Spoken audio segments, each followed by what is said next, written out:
Working on the Atlas Shrugged was amazing. I'm 47 years old now, but when I was 15 years old, I read 3 books. The Once and Future King, about Camelot, Merlin, The Godfather, and then I read The Fountainhead.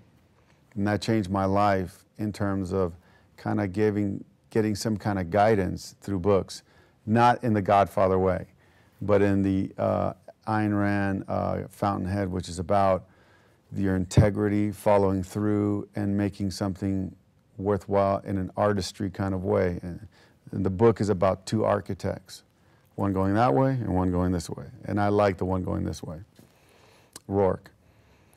So fast forward, I've never read the Atlas Shrugged book up until I got the role. So after I did the movie, after I co-directed the film The Wayshower with John Roger, I happened to have cast Emily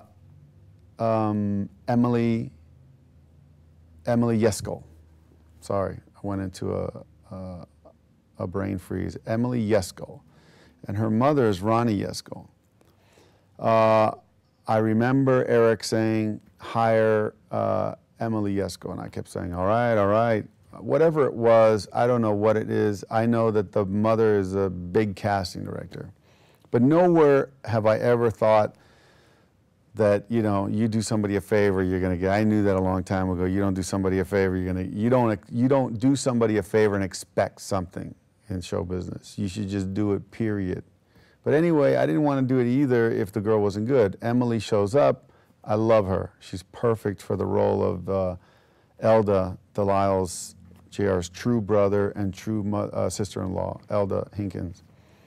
She's wonderful in it. And then something tragic happened to her friend. And I don't know, I was upset and I said, you know, you need to dig deep and give me this performance. She does an amazing performance. The mother comes to help her and decides to see this this scene that she shot, that I directed her in, and the scene is fabulous. The mother's in tears, and you know, I'm like, great, because I don't ever want her to not make me work in this show business in case she gets mad. But Emily looks incredible in the movie. Ronnie loved me, and anyway, I said, great. A couple months pass, or a month passes, and Ronnie calls me in for Atlas Shrugged to come in and audition. I'm like, there's no way I'm going to get this movie.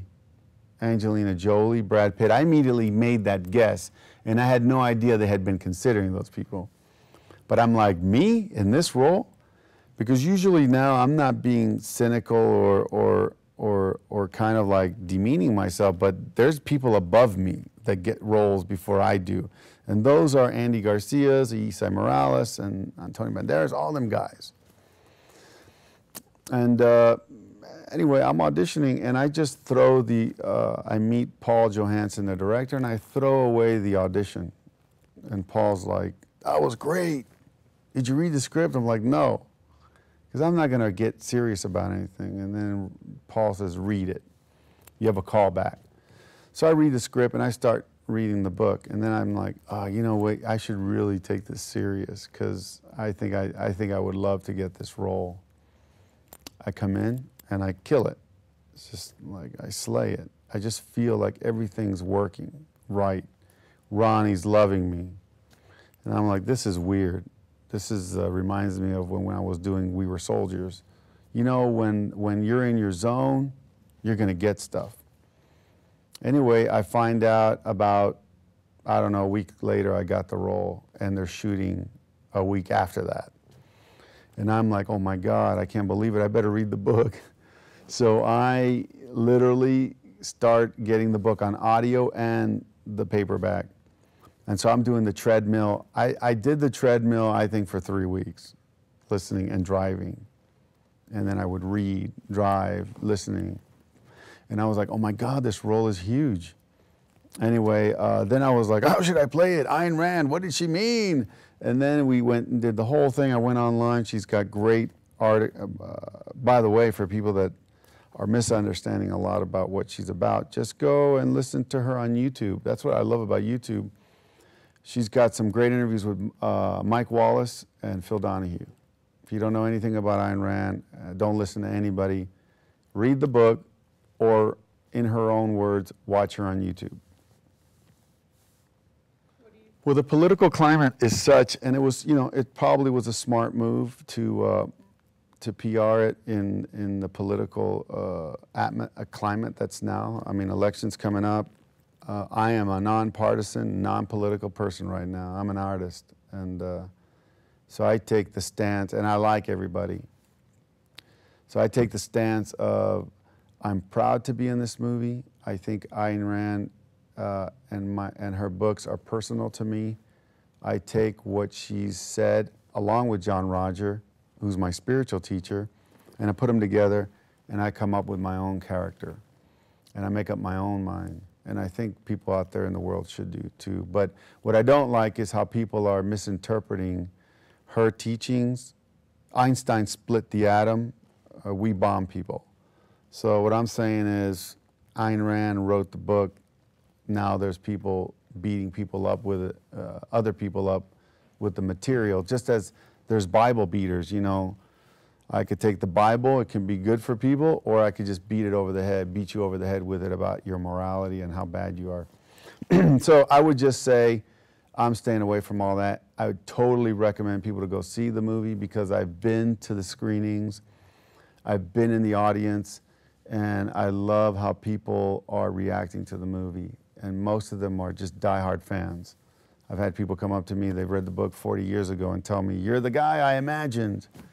So a lot of this, if you take politics and move it over here, and just look at this story as like Lord of the Rings or Hobbit, and you just can't wait for it to show up on film. And those are the fans, I think, that are going to be coming, you know, to the theater, along with the politics part. And that's what it's about. You know, I'm not censoring anybody or bad-mouthing anybody. I believe in America, and they should do whatever, people should be able to say and do what they want as long as they don't hurt anybody. And all I'm saying is, don't take this material and hurt somebody with it. I think that person should read the material for themselves and make up their own minds.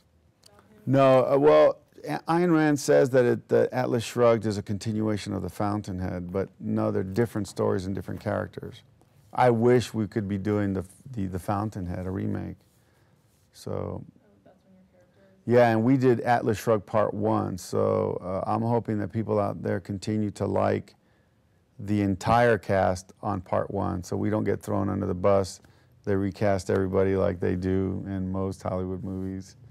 I mean, look what they're doing now. I thought the girl with the dragon tattoo was fine. The Swedish movie, now they're recasting it. Different directors, and I don't know what they're doing. I thought the Swedish director was fantastic. But we do need to hear that movie in English.